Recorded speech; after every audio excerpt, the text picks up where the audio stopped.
This is the third chapter in the electric power distribution course. This chapter covers the design considerations of primary systems. And this is the second lecture. In this lecture, we will cover the following topics. The primary feeder voltage levels. Then, the primary feeder loading. And finally, we will cover the design considerations for the tie lines. Let's first start by defining the primary feeder standard voltage levels. The primary feeder voltage level is the most important factor affecting the system design, cost, and operation. Some of the design and operation aspects that are usually affected by the primary feeder voltage level are 1. The primary feeder length. As you know, the higher the voltage level, the longer the feeder.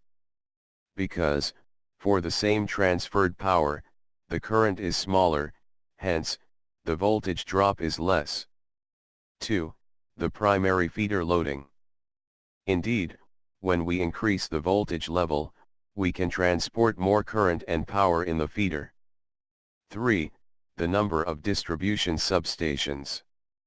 This is also related to the power transfer capabilities of the equipment, such as transformers and feeders, in the distribution substations. 4. Rating of distribution substations.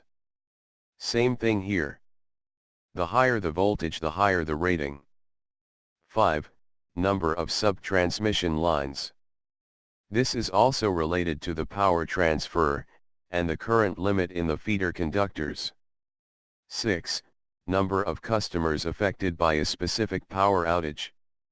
In fact, the higher the voltage level, the lower the number of substations, and thus, the higher the number of affected customers during a power failure. 7. System maintenance practices.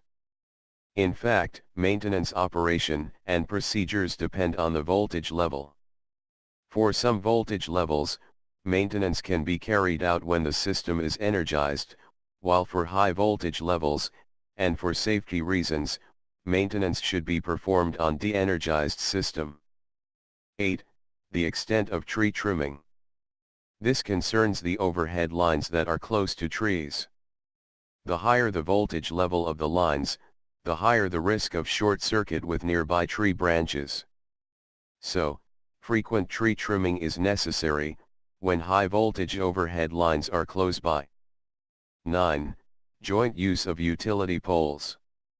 The higher the voltage, the higher the distance between the lines, because of higher electromagnetic interference.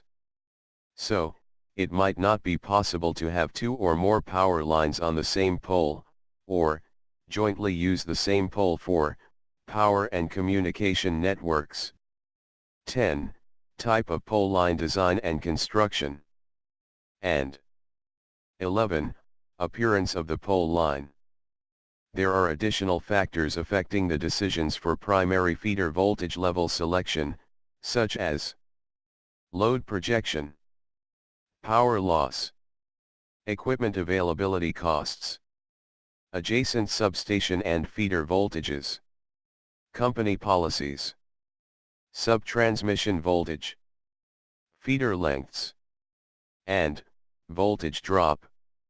The IEC 60038 standard aims to consolidate AC and traction voltages within the industry, and defines the following bands. Band 1, AC systems 100 volts to 1000 volts. Band 2, AC and DC traction systems. Band 3, AC systems above 1 kV to 35 kV. Band 4, AC systems above 35 kV to 230 kV. Band 5, AC systems above 245 kV. For the utility distribution systems, we are interested in bands 1 and 3, where AC voltages are between 100 volts and 35 kilovolts. For band 3, the standard provides two series of voltages for 50 Hz and 60 Hz system frequencies. Series 1 is for 50 Hz and 60 Hz systems, while Series 2 is for 60 Hz systems, specific to only North American practices.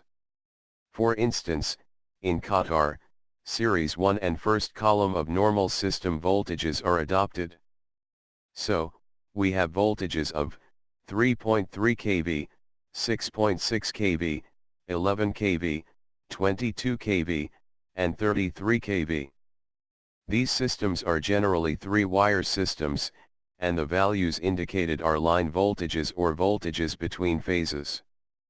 For voltages below 1000 volts, the primary feeder standard voltage levels adopted in the GCC region are shown in this figure. Considering the case of Qatar, the frequency is set to 50 Hz plus minus 1 Hz.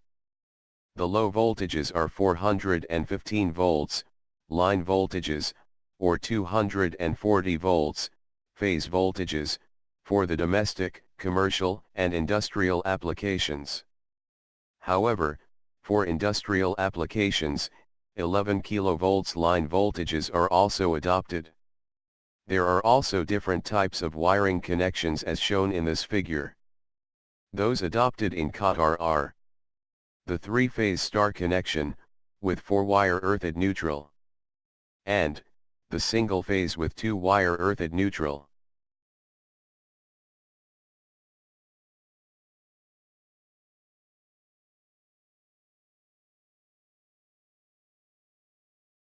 Three-phase 4-wire, multi-grounded common neutral primary systems, are employed almost exclusively. The fourth wire is used as the multi-grounded neutral, for both the primary and secondary systems.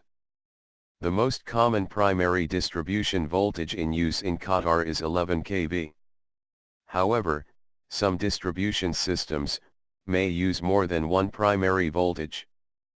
Usually, primary feeders located in low load density areas are restricted in length and loading by permissible voltage drop, rather than by thermal restrictions.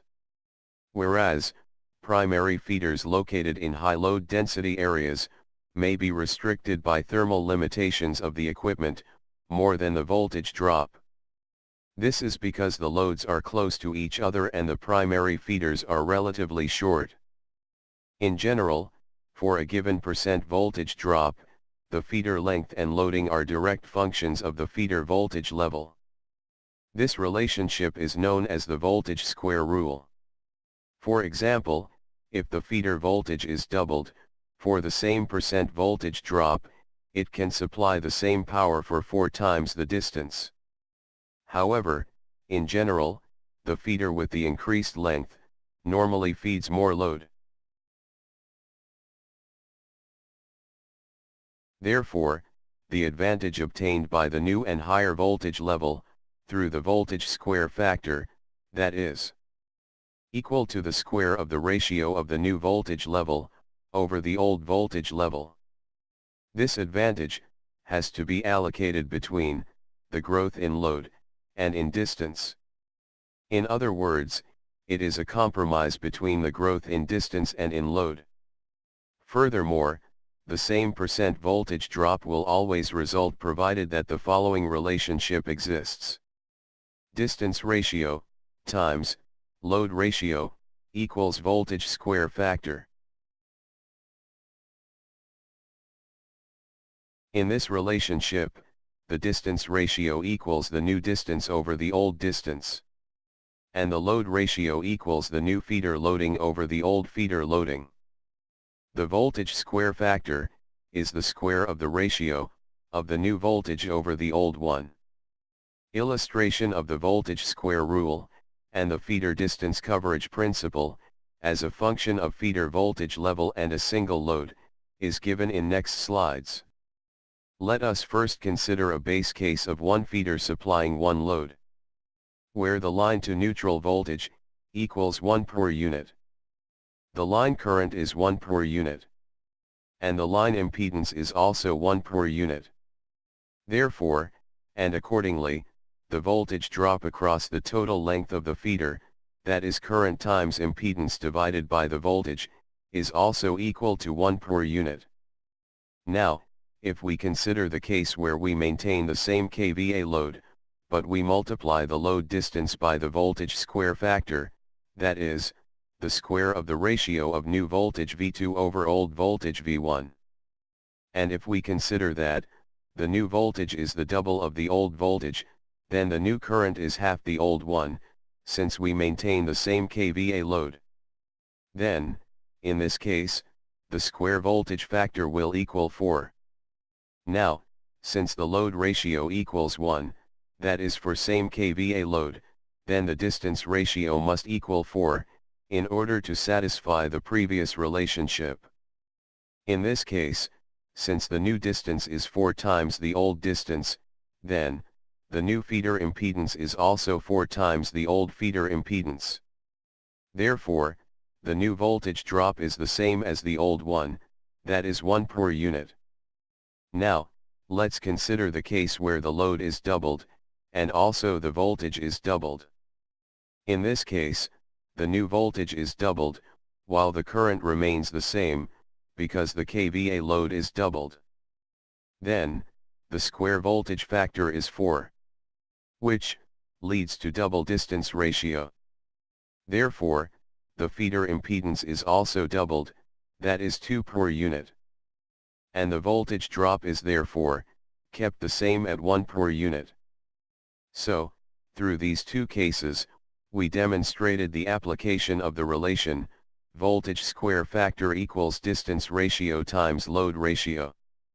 There is also a relationship between the area served by a substation and the voltage rule. It is defined as the area coverage principle. Indeed, for a constant % voltage drop and a uniformly distributed load, the feeder service area is proportional to the square voltage ratio, to the power 2/3. Provided that, both dimensions of the feeder service area, change by the same proportion. Let's explain this principles better, through an example.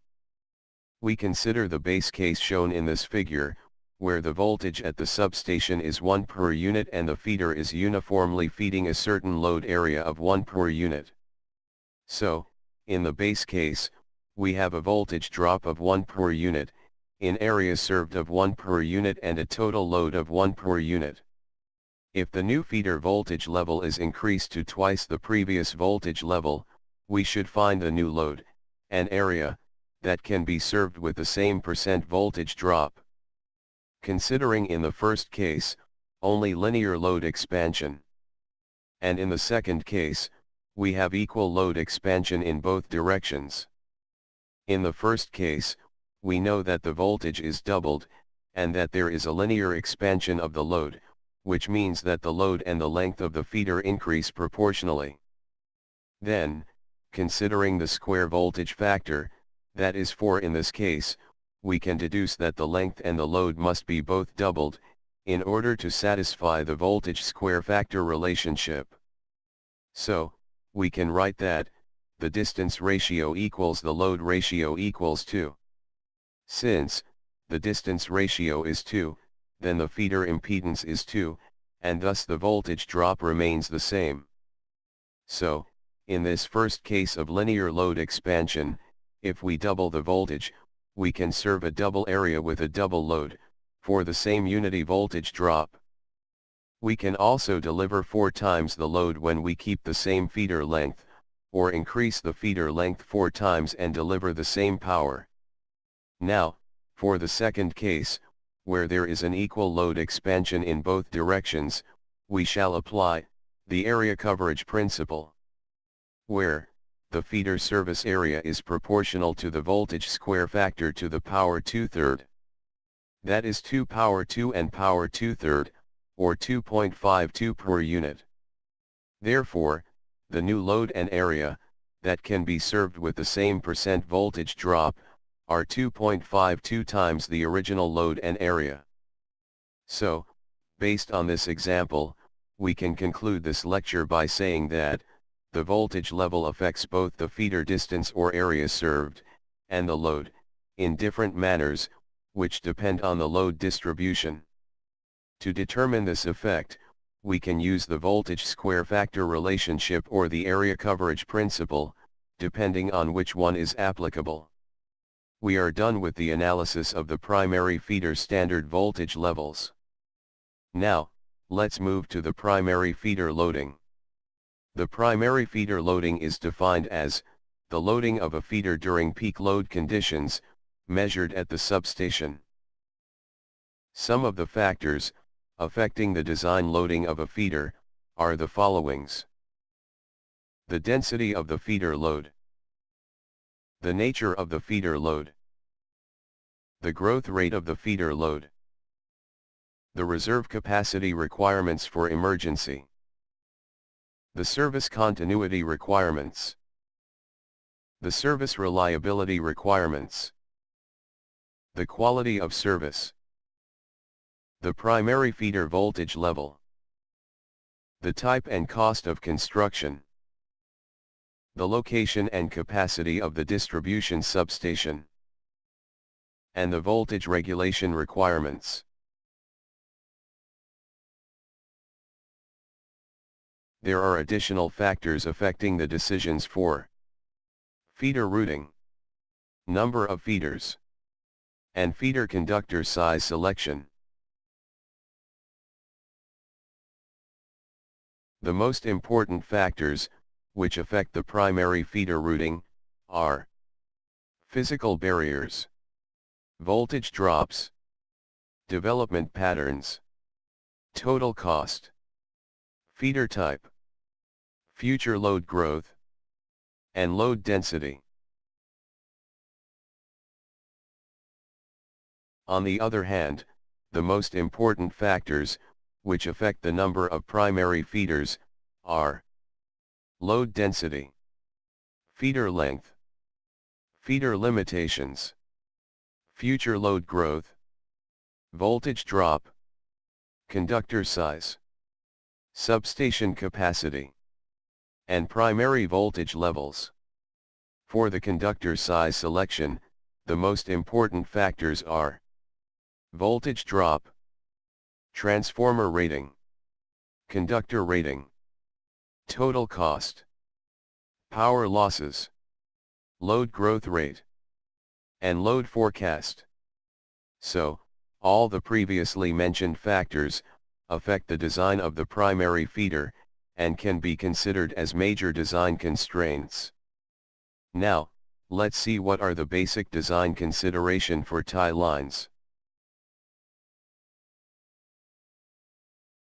They are commonly needed to perform either of the following two functions: provide emergency service for an adjacent feeder, for the reduction of outage time to the customers during emergency conditions, or provide emergency service for adjacent substation systems, thereby eliminating the necessity of having an emergency backup supply at every substation. So, tie lines should be installed when more than one substation is required to serve the area load at one primary distribution voltage. All tie lines should be made to circuits supplied by other transformers. This would make it much easier to restore service to an area that is affected by one of the transformers' failure. Disconnect switches are usually installed at certain intervals in the main feeder tie lines, in order to facilitate load transfer and service restoration. The location of disconnect switches needs to be selected carefully, in order to obtain maximum operating flexibility of the distribution system. Note that, not only the physical arrangement of the circuit, but also the size and nature of loads between switches, are important. So, the loads between the disconnect switches should be balanced as much as possible, so that load transfers between circuits do not adversely affect circuit operation. Also, the optimum voltage conditions are obtained only if the circuit is balanced as closely as possible throughout its length.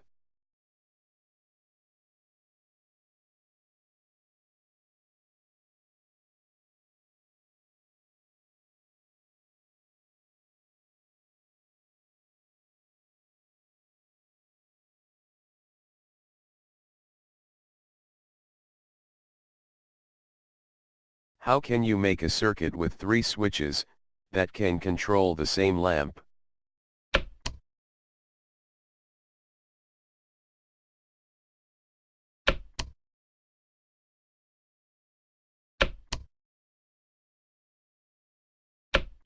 This is the end of this lecture. I hope that it was clear and informative. Thank you for watching.